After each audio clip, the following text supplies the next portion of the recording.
ایک شب تار ہے اور ایک غار ہے، سو جاؤ، بڑی سونی لوری دے رہے ہیں تمہیں، سو جاؤ سو جاؤ سو جاؤ، ایسی آفر کو دے، محبت کے ساتھ کہیں مل کر سبحان اللہ، بلند آواز کے ساتھ کہیں سبحان اللہ۔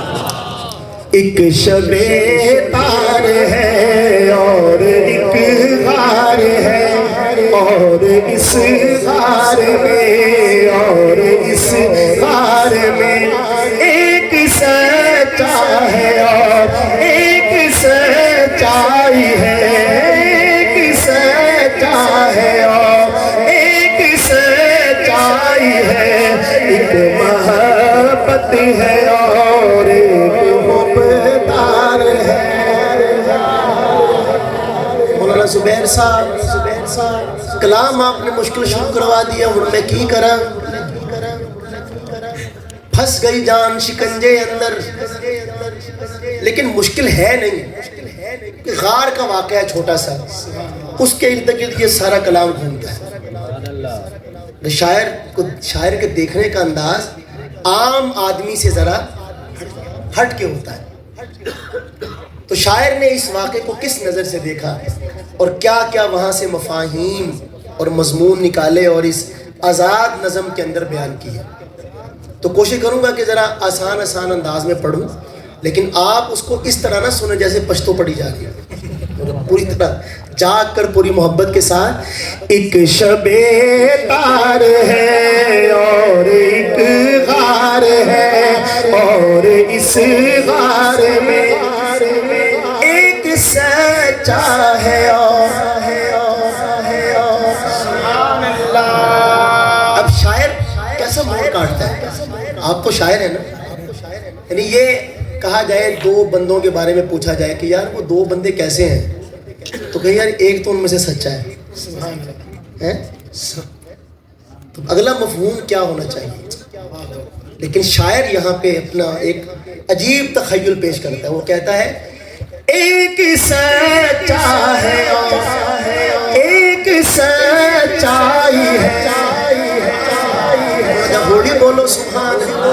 اللہ، اور آہستہ کہو سبحان اللہ، تسی تو آہستہ مطلب بھی نہیں سمجھ رہے۔ یہ دیکھیں علماء کرام بھی تحقیق فرمائے، عام طور پہ مثال دی جاتی ہے زید عدل، دیتے ہیں نا مثال، یعنی زید عدل کرتے کرتے جب اس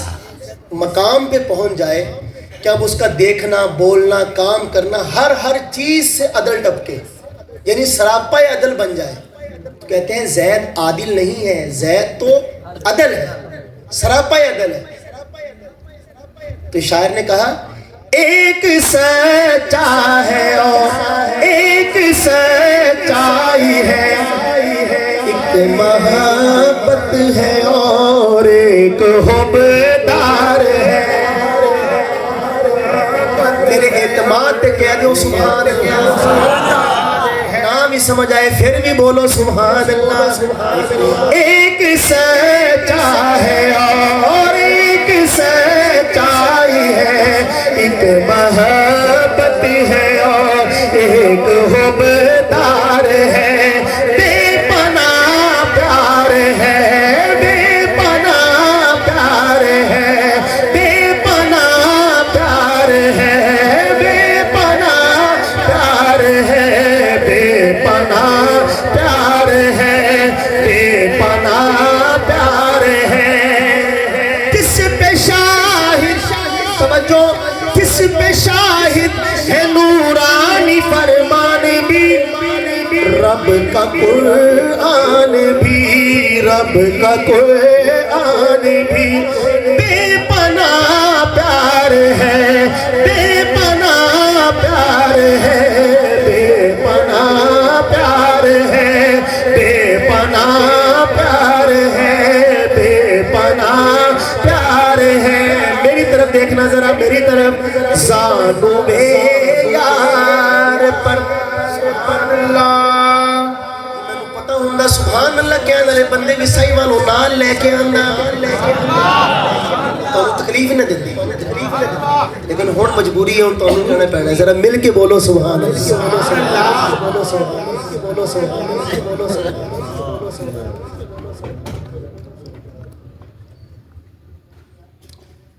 سبحان سانو وے یار پر یار فی الغار پر دولت دو جہاں دولت دو جہاں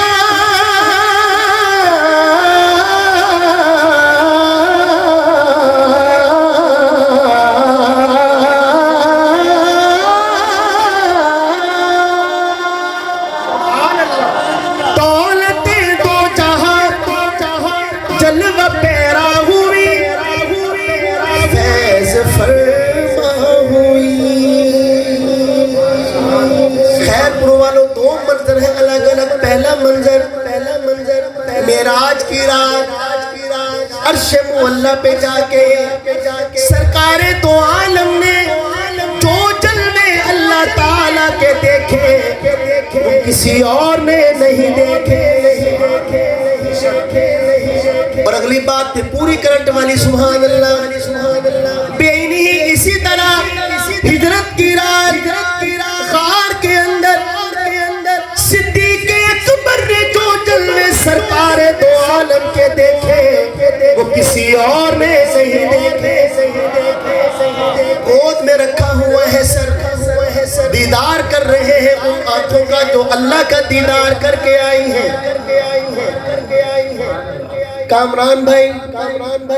پنجابی شاعر کہتا ہے کہ صدیق زبان حال سے کہتے ہوں گے سرکار کی آنکھوں کو دیکھ کے کہ جنہ اکھیاں دل پر تکے او اکھیاں تک لیا تو ملیو تے ساجن مل سی ہون آسان لگ پئیاں۔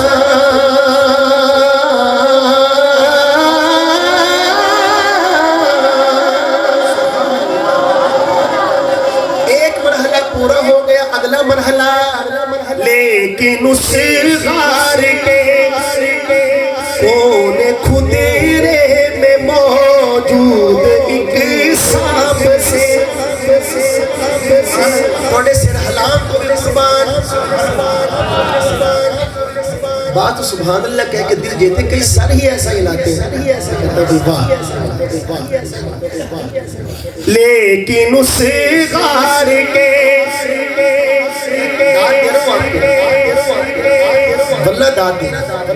لیکن اس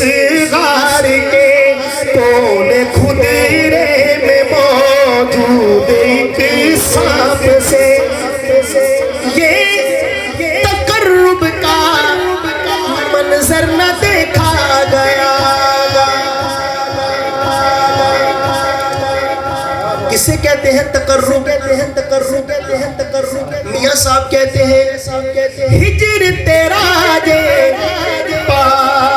پانی منگے تے میں کھونے نہ دے گیڑا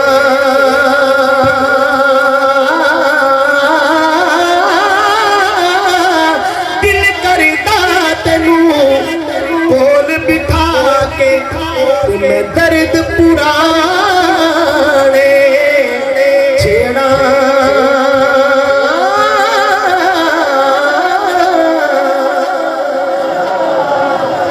کسے کہتے ہیں تقرب؟ سپڑی در ماہی ملی تے میں گلی وچ پانی باوا تے ڈر دی ماری اکھ نہ کھولا کتے پھر بچھڑے نہ جاواں۔